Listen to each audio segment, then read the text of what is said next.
There are just 2 weeks left until Georgia's Senate runoff elections. Both Republicans and Democrats have made visits to the state to stump for their candidates in this highly contested race.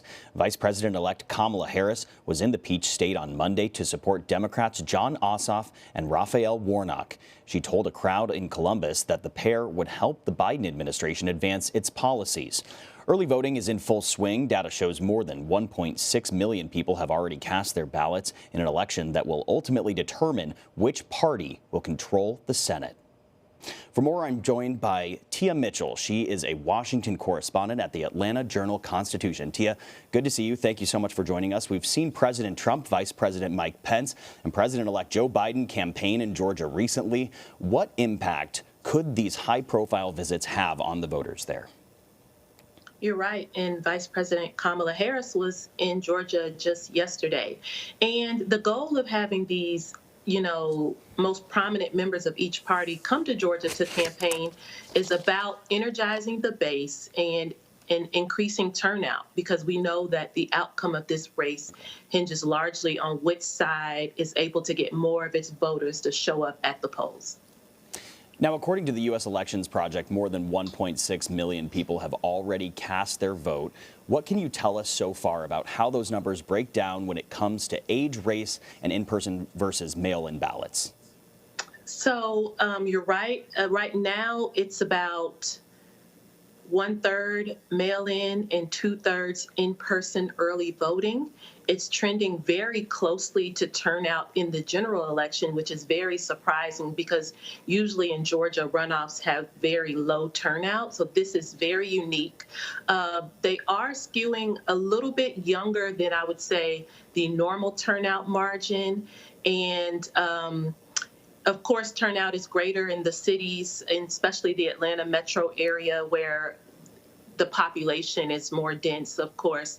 Skewing younger, about 1/3 of voters are Black, about 35%, which is a few percentage points higher than Georgia's Black percentage point overall. So it's a little bit higher Black turnout than what is represented in the general population. And of course, that bodes well for the Democratic candidates because we know Black voters overwhelmingly tend to vote Democrat. That's some interesting breakdown there. Now, meantime, members of the state GOP and a Texas-based organization are trying to challenge the eligibility of more than 364,000 voters in Georgia. What more can you tell us about this? And why is the GOP questioning these specific voters? Well, there have been a series of challenges and questioning. It's almost as if the challenges from the Republican Party have shifted in the last few days from challenging the general election to now they're challenging voters registered to vote in this runoff. And so far, those challenges have not been successful. But as you noted, there have been new challenges almost daily. And so what they're doing is asking the courts to take voters off the rolls, deem that certain voters are ineligible. So far, those challenges have not succeeded. We just had DeKalb County recently, which is in Metro Atlanta. That elections board rejected an attempt to disqualify 50,000 voters. But again, as you noted, there is a new lawsuit. And again, the goal is to disqualify voters and rule them ineligible to vote ahead of this runoff. But we don't know if those challenges will be successful. Courts, as you would guess, are hesitant to, make such rulings so close to an election usually. Now, both Republican senators have yet to acknowledge, in these races, President-elect Biden's victory. Is there a strategy behind this? Well, it's about pleasing President Trump because they want to stay on President Trump's good side because President Trump controls a lot of energy around not just voter participation and turnout, but just he's the leader of the Republican Party. And as Trump goes, so does the party.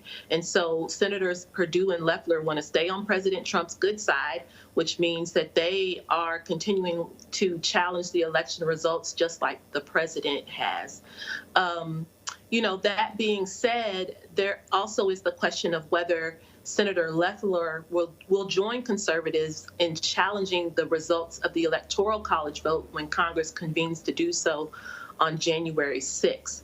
It's unlikely, even if Senator Perdue were to win the runoff, it's unlikely that vote will be certified in enough time for him to be sworn in and seated on January 6th. But Senator Loeffler, because she's appointed and it's a special election, she remains in office until if she loses the election and a replacement is sworn in. So she hasn't said she will participate in that challenge, but she also hasn't said she won't try to challenge the Electoral College results on January 6th. And again, in Georgia, those 16 Electoral College votes went to Joe Biden.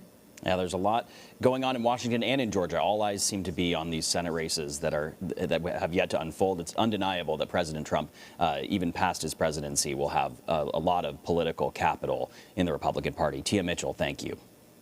Thank you.